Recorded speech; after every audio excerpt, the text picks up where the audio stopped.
Seja bem-vindo ao primeiro episódio da segunda temporada. As chamas do destino voltam a acender em Vretia. Heróis que antes marcharam lado a lado agora seguem caminhos diferentes, em busca de respostas que o próprio tempo tentou esconder. A profecia da árvore divina do conhecimento, um mito esquecido por reis e sacerdotes, começa a se revelar nas sombras do Império. Cada passo dado por Dava e seus companheiros os aproxima não apenas da verdade, mas também de forças que jamais deveriam despertar. Enquanto o rei celebra alianças e os nobres mascaram intenções, algo antigo desperta sob o sol do palácio. Um poder silencioso, envolto em ecos de magia e sangue.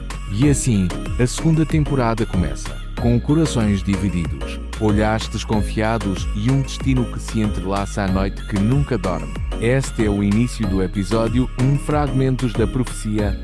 Episódio 13. Revelações no Palácio Real. Os segredos e correntes invisíveis. Quando Davi e seus companheiros cruzaram os portões do reino de Vretia, o ar pareceu mudar. Soldados interromperam seus treinos, mercadores cochichavam nomes desconhecidos, e até os nobres mais reservados mostravam curiosidade pelo grupo recém-chegado. Em pouco tempo, a notícia chegou aos ouvidos do rei Queocautão. No palácio, um cavaleiro de armadura negra os guiou por longos corredores de mármore, até o salão principal. O rei, sentado em um trono simples, mas de presença marcante, os recebeu com um leve sorriso, não um sorriso protocolar de um governante, mas o de alguém avaliando cada gesto diante de si. Heróis de Vraizelte, sejam bem-vindos a Vretia, disse o rei. Ouvi dizer que vocês mudaram o curso de guerras e desafiaram forças que ninguém ousava nomear. Um banquete foi preparado, mas a refeição serviu mais como pretexto do que celebração.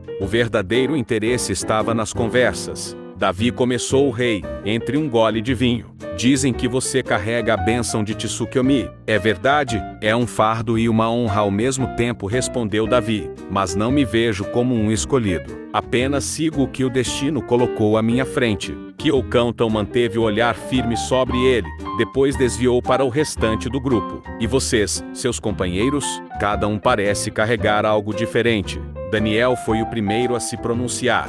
Venho de Vraizelte. Lá, a guerra contra os demônios durou quase 2 décadas. Eu nasci no meio dela, começou, com a voz calma, mas carregada de lembranças. Quando os exércitos começaram a cair, meu pai fez um pacto com Ezanagi. Não por ambição, mas por desespero. Silêncio, o som das taças foi o único ruído que quebrou o momento. Dizem que Ezanagi apareceu diante dele com um sorriso discreto, continuou Daniel, e com um gesto, mandou as legiões demoníacas de volta ao abismo. O preço, fui eu. Quando completei 14 anos, meu pai me enviou para o templo, e desde então carrego o nome do Deus que aceitou o sacrifício. O rei não disse nada por alguns segundos, apenas o observou, avaliando não as palavras, mas o peso que havia nelas. Parece que os deuses de Vraizelte não apenas concedem poder, murmurou Queocautão, quase para si mesmo. Eles cobram memórias. O banquete prosseguiu, mas o ar no salão havia mudado. Ninguém mais falava em tom leve. Aios, Astra e Magnus decidiram não comparecer ao banquete.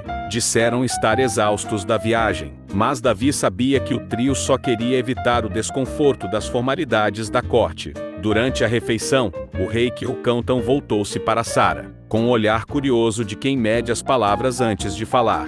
Vem de Vraizelte, certo? E seus pais ainda vivem lá? Sim, majestade, respondeu Sara. Meu pai é estudioso das runas antigas. E minha mãe prefere o silêncio das bibliotecas ao barulho das espadas. O rei sorriu, satisfeito com a resposta. Um bom equilíbrio. Vraizelte sempre produziu mentes brilhantes. Em seguida, Maria, que até então se mantinha discreta, comentou: minha família vive no sul de Vretia. Faz tempo que não os vejo. A sinceridade em seu tom fez o rei desviar o olhar, como se guardasse algo não dito. Quando Davi mencionou que o grupo havia viajado até Vretia por causa da profecia da árvore divina do conhecimento, o salão mergulhou em silêncio. O nome da árvore parecia ter um peso próprio. Queocautão se recostou no trono, os olhos semicerrados. Faz décadas que não ouço alguém mencionar essa profecia, murmurou. E ainda assim, vocês estão vivos. Interessante. Daniel então retomou a palavra, contando sua história à guerra, o pacto de seu pai com Ezanagi, e o preço que ele mesmo teve de pagar.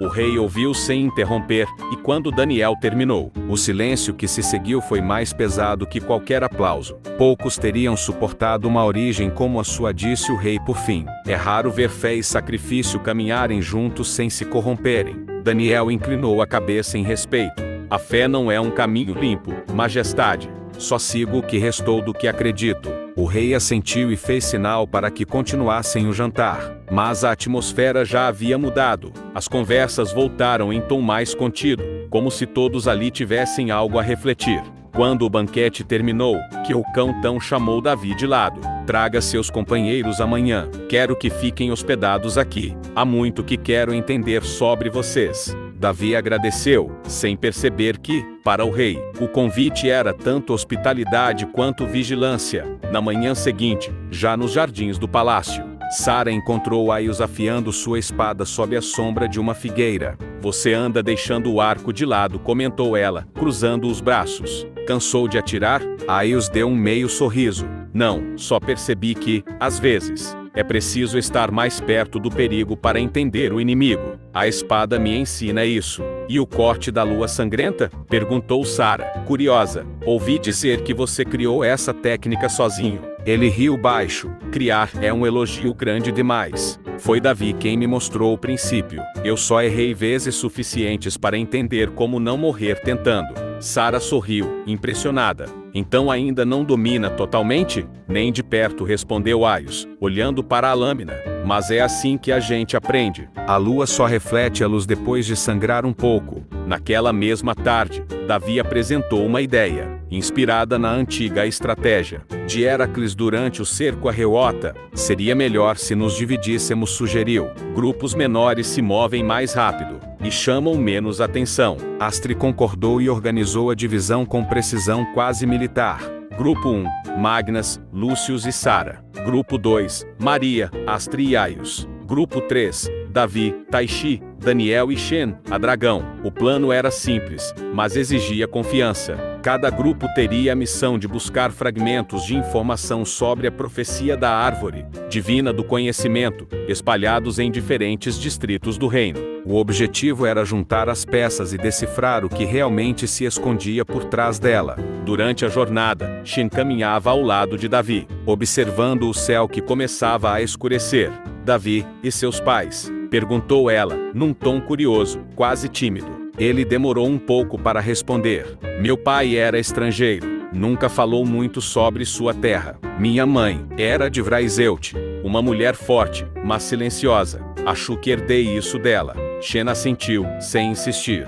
O vento trouxe o cheiro das árvores úmidas, e a conversa se perdeu no som das folhas. Enquanto isso, no Palácio Real, o rei Queucão recebia nobres para um banquete que celebrava o aniversário da esposa do conde de Lirden. O salão estava tomado por risos, taças tilintando e vozes que disfarçavam ambições. Nos jardins, longe dos olhares políticos, a filha do rei brincava com a filha do conde Yu, jovem filho do barão recém-chegado. Uma empregada as acompanhava, tentando manter a compostura diante da energia das crianças. Mas o riso dela cessou quando uma estranha sensação percorreu o ar. Uma pressão mágica invisível, densa como um trovão prestes a cair, atravessou o palácio e ecoou pelos arredores. Davi foi o primeiro a sentir.